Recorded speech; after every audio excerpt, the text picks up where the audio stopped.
Depois eu vou mostrar isso para vocês. O Evangelho de João fala que Maria estava ao pé da cruz junto com a irmã dela. Então tem uma tia de Jesus. Essa tia é tia de Deus? Os irmãos de Jesus mencionados no Evangelho são irmãos de Deus? Então veja bem, você tem na Bíblia os irmãos de Jesus, eles não são irmãos de Deus.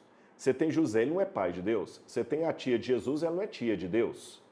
Porque Maria é mãe de Deus.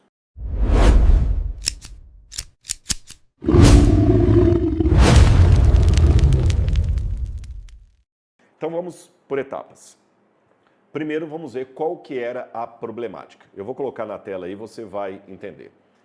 O problema, já está aparecendo aí na tela para o pessoal? Ah, tá aí, ó. O problema é o seguinte, eu vou colocar uma frase como eu tirei de um site protestante. Dentro do catolicismo, existe um movimento para definir um novo dogma mariano no qual os católicos, por questão de fé, seriam obrigados a aceitar essas três doutrinas. Primeiro, Maria participa da redenção com Jesus Cristo. Segundo, a graça é concedida por Jesus somente por intercessão de Maria. E terceiro, todas as orações dos fiéis devem passar por Maria, que as leva à atenção de seu filho. Então, a observação é que esse documento, essa postura na prática, criava quase que um quarto elemento na Santíssima Trindade. Deus Pai, Deus Filho, Deus Espírito e Maria. Essa declaração, como eu falei, ela não é mentirosa, mas ela está imprecisa.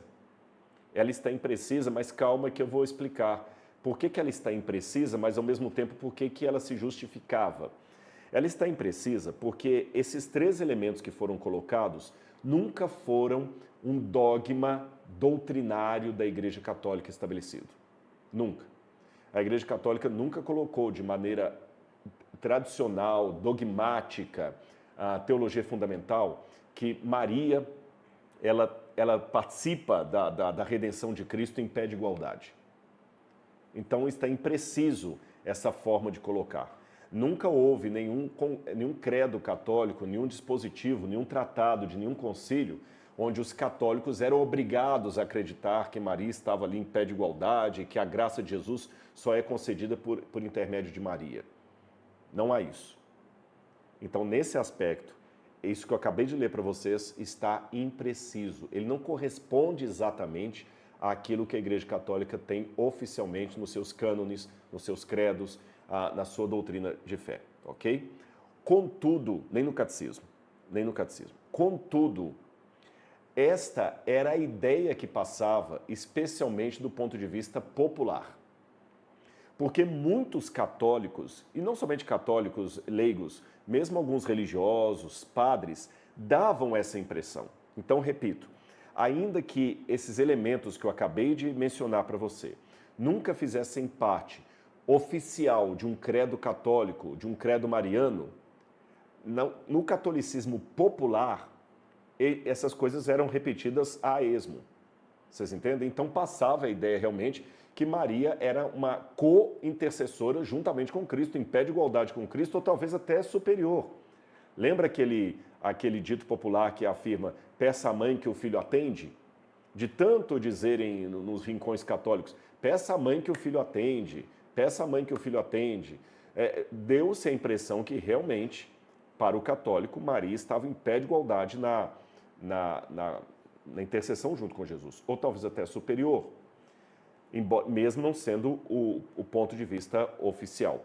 Então foi em virtude do mau entendimento que essa prática estava tendo entre o povo católico que o Vaticano resolveu soltar esse documento que eu vou mostrar para vocês aí agora, o Mater Populi Fidelis, tá bom?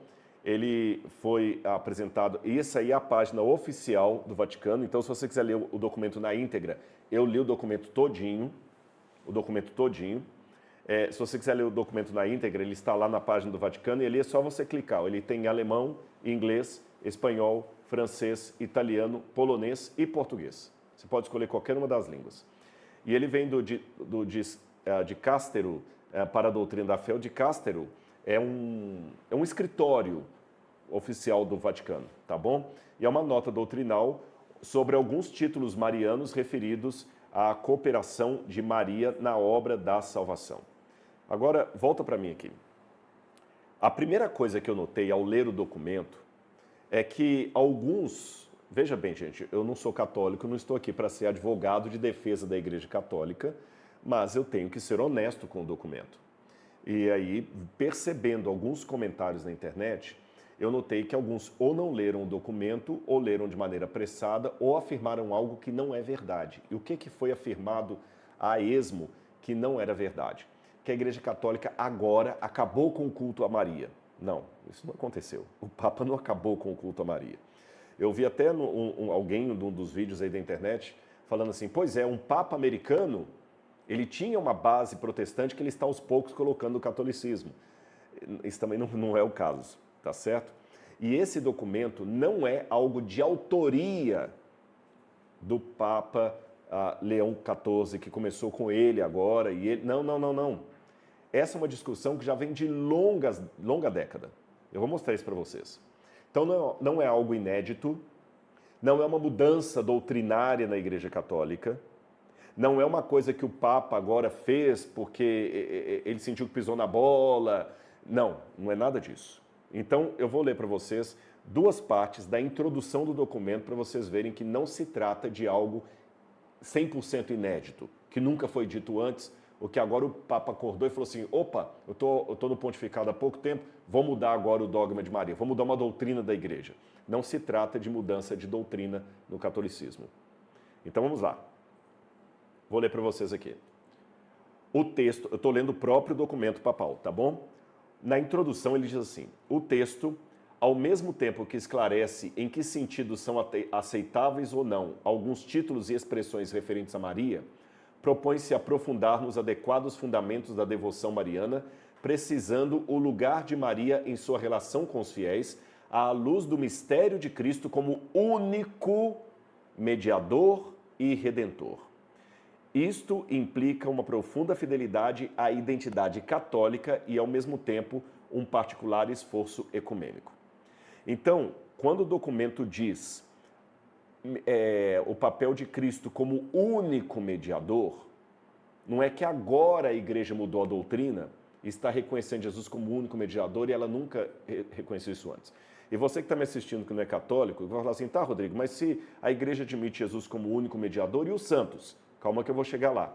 Qual é o papel dos santos como mediadores, de acordo com a teologia católica, se Jesus é o único mediador?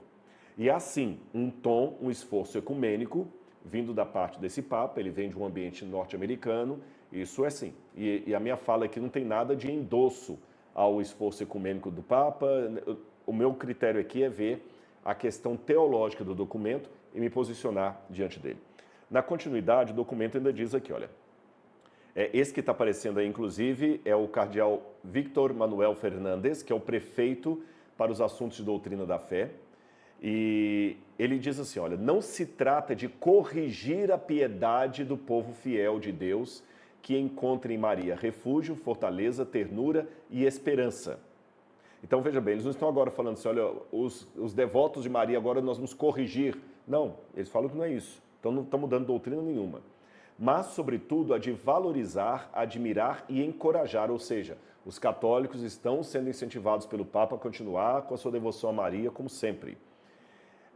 Visto que esta é uma expressão mistagógica. Mistagógica é uma expressão que vem do grego, significa de mistério profundo, de significado misterioso, e simbólica de uma atitude evangélica de confiança no Senhor, que o mesmo Espírito Santo suscita livremente nos fiéis, tá bom? E essa é a foto do momento em que o documento foi trazido para jornalistas do mundo inteiro, ali na sala, acho que é Pio VI, se não me engano, que fica no Vaticano. Acho que é Pio VI mesmo o nome dessa sala, eu já estive nela uma vez. Ok, pessoal, então agora eu quero mostrar para vocês que esse documento, ele não é nada inédito. E qual é o objetivo dele? Avaliar os títulos que são dados a Maria, inclusive o título de medianeira, o título de corredentora, para ver qual o perigo do uso desses títulos. E o documento admite, num determinado momento, que vários títulos marianos foram usados ao longo da patrística dos pais da igreja, como nós chamamos, os católicos preferem a nomenclatura padres da igreja. Quem são esses, Rodrigo? Os primeiros autores do cristianismo depois da morte dos apóstolos. Então, estou falando de Inácio de Antioquia, Irineu de Lyon, Anselmo, Tertuliano, até o Santo Agostinho de Hipona. Todos esses aí formam o período da patrística. Santo Efrem, que era da patrística oriental. Então, eles notaram que haveria necessidade de um refino, porque mesmo nos textos dos pais da igreja, nem sempre os termos de Maria eram bem colocados, eram dúbios às vezes. E há 2 títulos específicos de Maria, falou-se muito dela como corredentora, mas existem outros títulos que são tratados no documento. Então, vou colocar uma imagem aí. O problema é que esses títulos também provocam, às vezes, até uma iconografia que pode ser perigosa. Os teólogos católicos admitem isso. Essa é uma iconografia que pode ser mal interpretada, porque um fiel que vê essa imagem, ele vê 2 sacerdotes católicos, tá certo?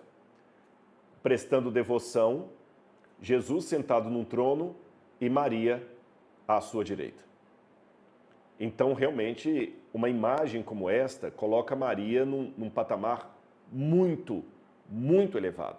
Parece que ela está assentada à direita do poder já agora ali de Jesus. E além de estar sentada ao lado de Jesus, junto com esse tipo de imagem da iconografia católica, você tem títulos como medianeira, corredentora, está escrito certo, corredentora, medianeira. E o que significam esses títulos? Bom, voltando para mim aqui, no popular, esses títulos parecem igualar Maria a Jesus. Se ela é corredentora com Cristo, então quer dizer que ela tem um papel de redenção, mas a teologia católica não aceita isso. Se ela é medianeira, mediadora, como é que você concilia o fato dela ser mediadora ou medianeira, que é a mesma coisa? Tanto é que tem Nossa Senhora Medianeira, com o fato de que Cristo é o único mediador entre Deus e os seres humanos. Só que, para reforçar aquilo que eu falei com vocês, que isso não é uma discussão nova na igreja, já na Idade Média, vou mostrar para vocês aqui, franciscanos e dominicanos discutiam o assunto. Os franciscanos achavam correto usar o título Maria Corredentora com Cristo, os dominicanos não achavam. Então tem documentos medievais onde teólogos dominicanos dizem uma coisa, teólogos franciscanos dizem outra.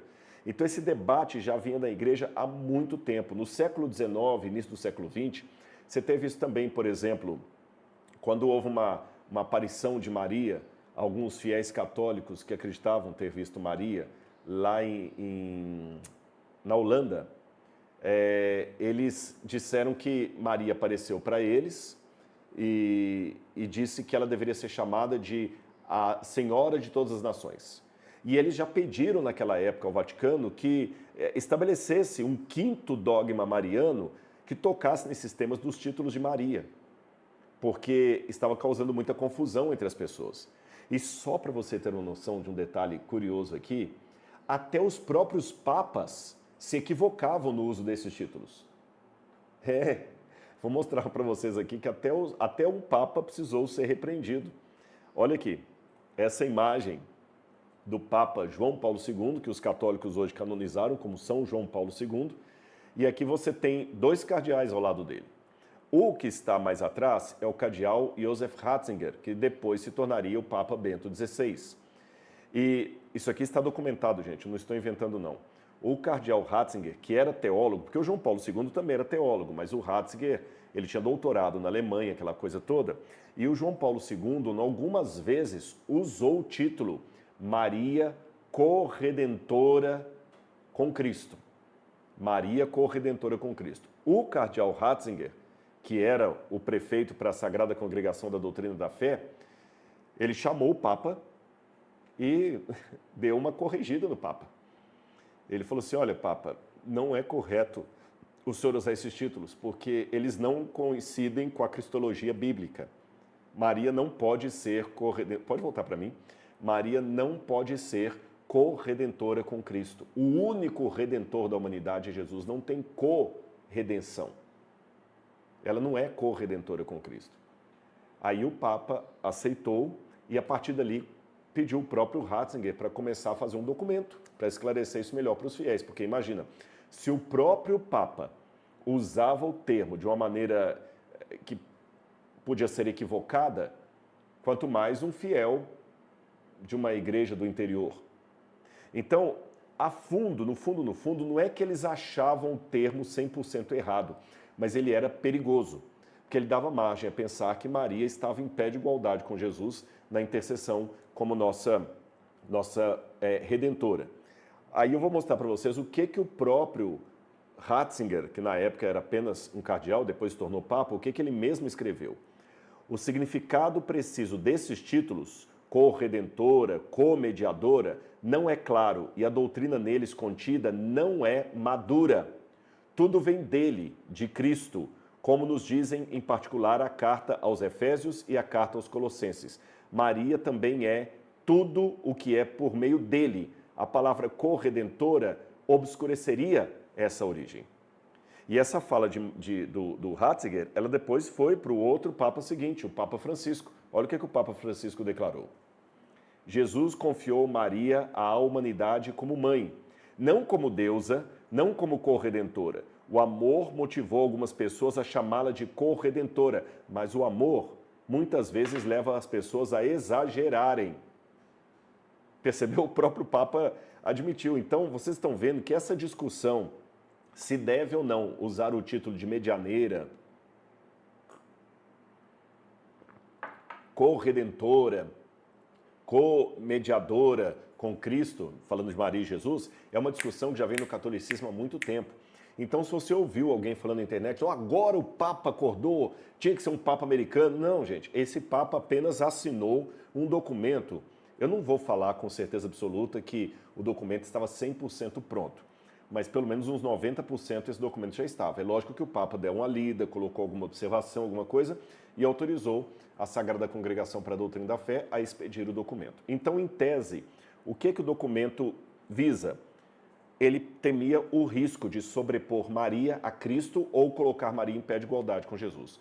E o documento, eu li todas as páginas dele, ele fala que os católicos devem evitar títulos como co-redentora, redemptrix, né, como diz, ou mediatrix, mediadora de todas as gentes, e usos amplos ou ambíguos de mediadora, medianeira, que possam implicar fonte de graça ou mediação autônoma.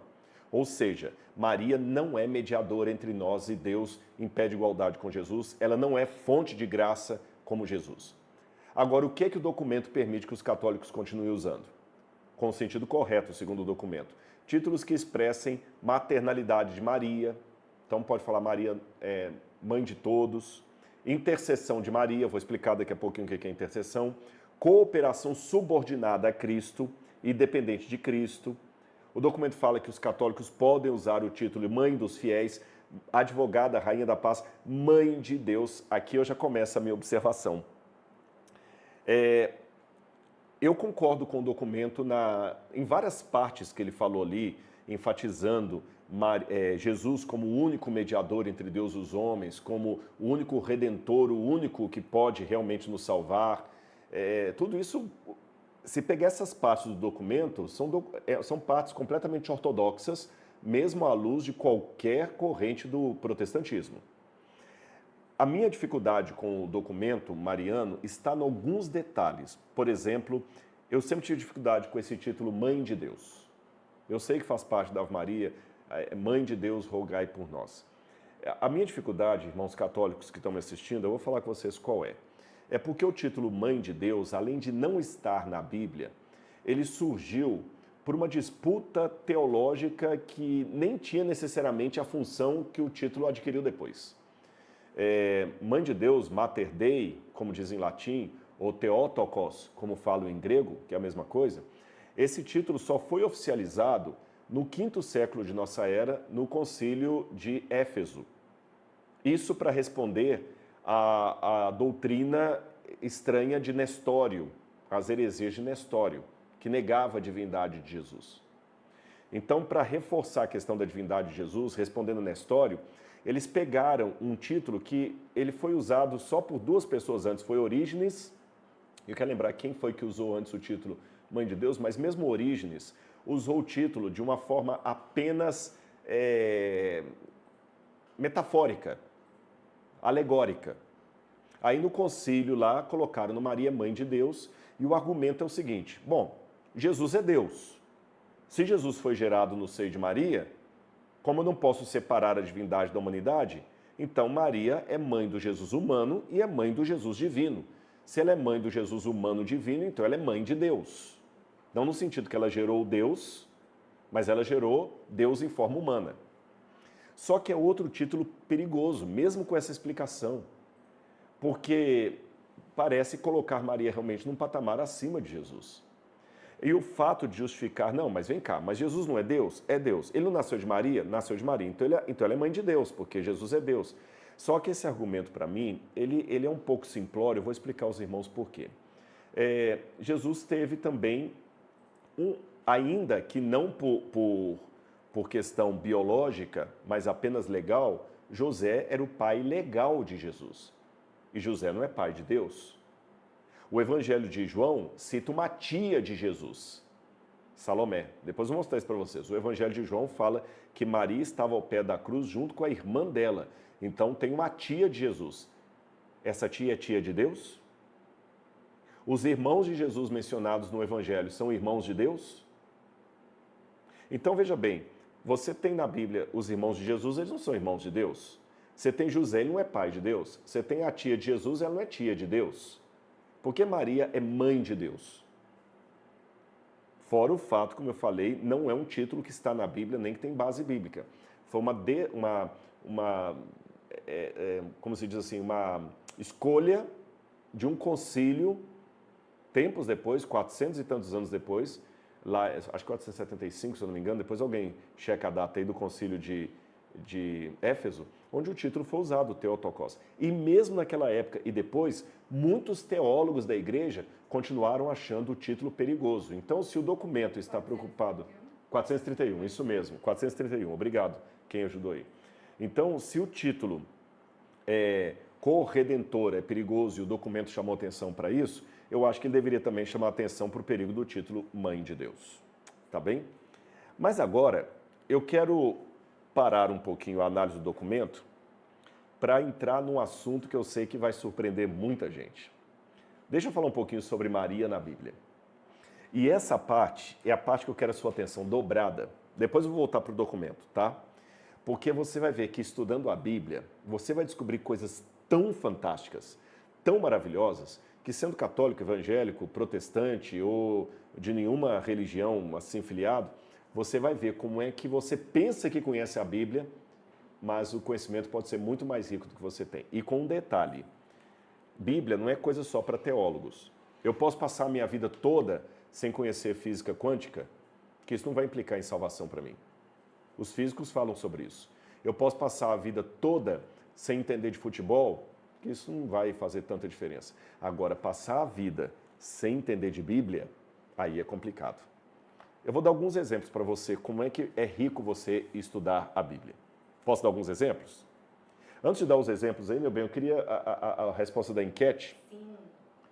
De 1.800, quase 1.890 votos, 57%... 57% tinha ouvido falar disso, né? Uhum. E pergunta para eles aí também se eles estão achando interessante a minha análise do documento, mesmo quem é católico, se eu estou apresentando de uma maneira respeitosa, quem não é católico, se está claro para você também. E enquanto eles vão respondendo, eu vou dar alguns exemplos de como é importante estudar a Bíblia e daqui a pouquinho você vai ver por que eu estou enfatizando isso. Olha aqui, de onde veio o nome Maria? Antes de colocar no quadro, volta aqui. Vou fazer uma outra pergunta, meu bem? E eu quero ver se eles respondem rápido, tá bom? De enquete ou não? Não, na enquete não, eles respondem nos comentários mesmo. Alguém sabe dizer de onde veio o nome Maria, o que significa Maria? Vamos ver, hein? Você que é católico, que é devoto de Maria, você que é protestante, que tem uma admiração por Maria. De onde veio o nome Maria? Ah, tá aparecendo aqui para mim, ó. Tem um delay aqui, mas aparece, né? Você consegue ver bem? Consigo, só que tá muito rápido. Vamos lá. Tá muito Deus seja louvado, sua esposa. A Vilma Francisco falou, obrigado, Vilma. Sou católica e creio ser importante a sua análise. Obrigado. Mas eu não consegui pegar quem falou. Felipe Coin. Obrigado, Felipe. E eu quero fazer isso com muito respeito. Miriam, tá certo. Miriam é o nome de Maria em hebraico. Mas o que significa Miriam? O que significa Maria? Rainha do céu? Será que Maria significa rainha do céu? Muita gente não sabe. Não sabe? Vou revelar para vocês agora. Coloca aí na tela. Essas são as maneiras de escrever o nome Maria desde que ele iniciou. Olha que curioso.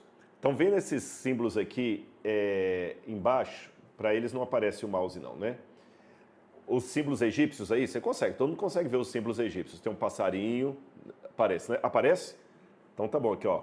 Tá bom? Tem um passarinho aqui, olha. Aqui você lê a mais antiga forma do nome Maria.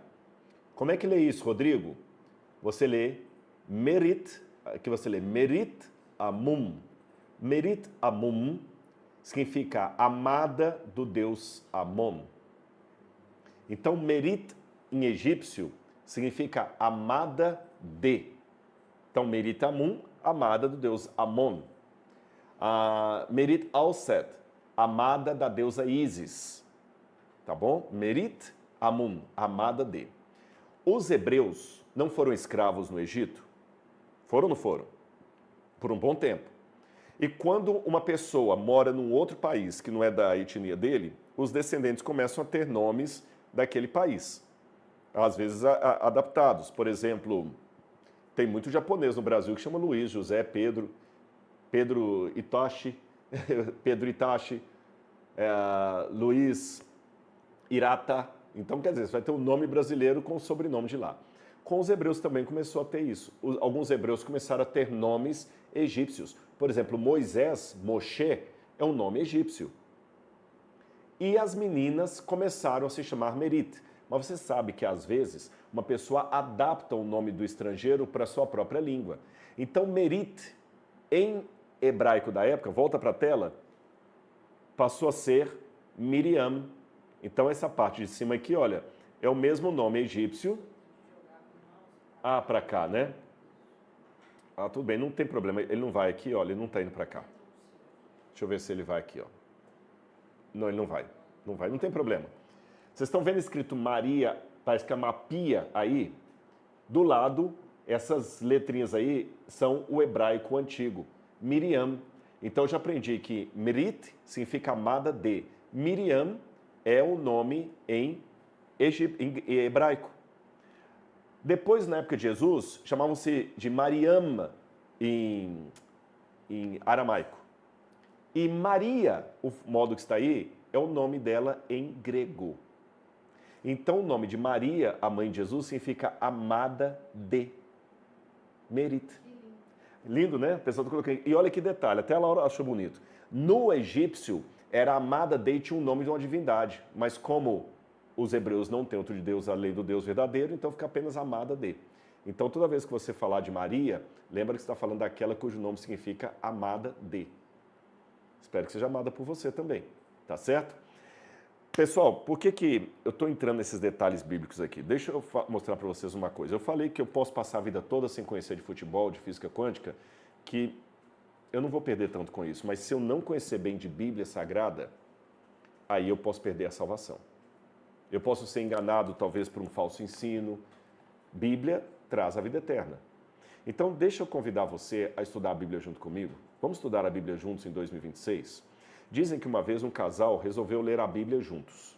E na primeira semana de leitura, o marido virou para a mulher e falou o seguinte: olha, se esse livro estiver certo, nós estamos errados. Na segunda semana de leitura, ele falou assim: se esse livro estiver certo, nós estamos perdidos. Mas na terceira semana ele concluiu maravilhado: se esse livro estiver certo, nós podemos ser salvos. E esse livro está certo. E esse livro pode e vai trazer muita coisa boa na sua vida. Mas é preciso conhecer esse livro.